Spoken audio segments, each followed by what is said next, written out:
An investigation is underway into an alleged incident at a Maplewood elementary school that made national headlines. According to an attorney representing the family of a 7-year-old Muslim girl, her school teacher forcibly pulled the child's hijab, exposing her hair to the class. The teacher's attorney says that isn't true. Melissa Rose Cooper reports on the allegations being made, along with the response. There is no situation that I can conceive of, absent some form of emergency, that a teacher has the right to put his or her hands on a student. Attorney Robert L. Tarver Jr. expressing his outrage over an alleged incident last week involving his 7-year-old client, who's a second-grade student at Seth Boyden Elementary School in Maplewood. The student is a Muslim student, and she wears a hijab, which is a religious head covering. She's worn the head covering since the first day of class and has never been without it. So on this particular day, the teacher chose to tell her that you can't wear this. But not only did she do that, she proceeded to actually physically remove the hijab from the student's head. The student then said, no, this is my hijab.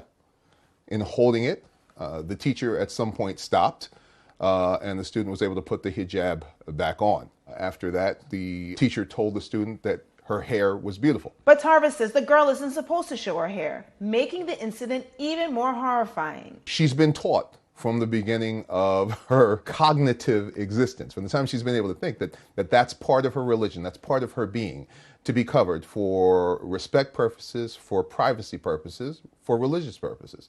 And to have someone forcibly violate that, it's a traumatic thing. The incident garnering national outrage when Ittihaj Muhammad, an Olympic bronze medalist and the first Muslim American Olympian to compete for the U.S. in a hijab, posted the story on Instagram, followed by the child's mother telling reporters over the weekend that her daughter doesn't even want to wear a hijab anymore. The family now getting support from the community, demanding the school take action. The executive director for the Council on American Islamic Relations calling for the teacher to be fired, adding in a statement, Muslim students already deal with bullying from peers. It's unthinkable that a teacher would add to their distress. Islamophobia in our public schools must be addressed in New Jersey and nationwide. Classrooms are a place for students to feel safe and welcome, not fear practicing their faith. But the accused teacher, Tamar Herman, is denying the incident. In a statement shared by her lawyer, Herman says, "I asked one of my students to raise the hood of her sweatshirt because it was covering her eyes. With her mask on too, her whole face was covered.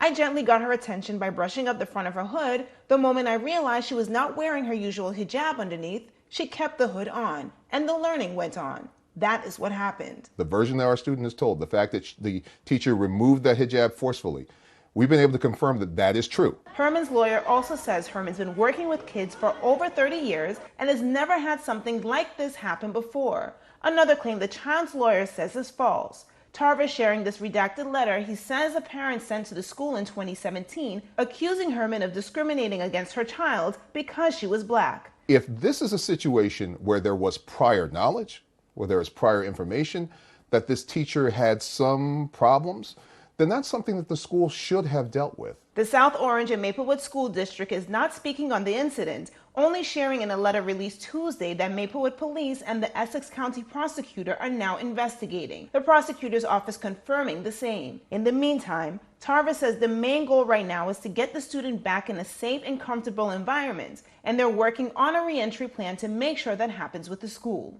For NJ Spotlight News, I'm Melissa Rose Cooper.